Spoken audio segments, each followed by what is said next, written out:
We're going to look at example 7 in your section 3.5 notes.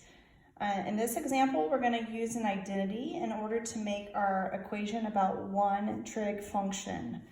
So example 7 is already about one trig function, the sine. Okay, but we can see that they're not comparable right now. We have the sine of 2x and versus the sine of x.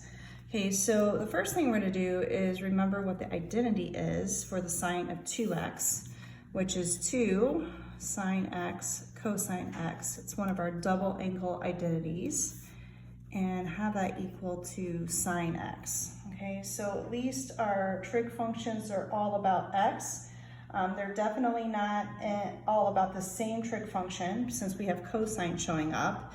But this is a situation where we can use factoring to help us out at this stage. Okay, so we're going to move this one over to the other side.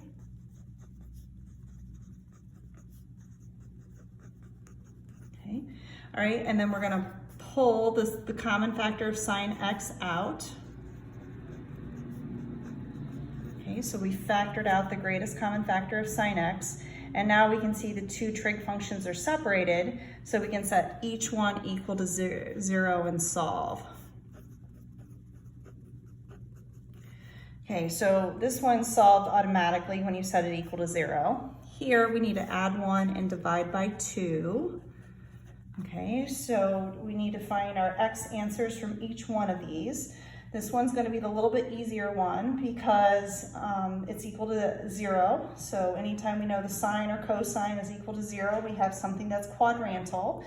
So since the sine is the y-coordinate of the ordered pair, I know that I'm not going to be using anything on the y-axis. So this is one that I can look at. Okay, that's a place where my unit circle has a y value of 0. All right.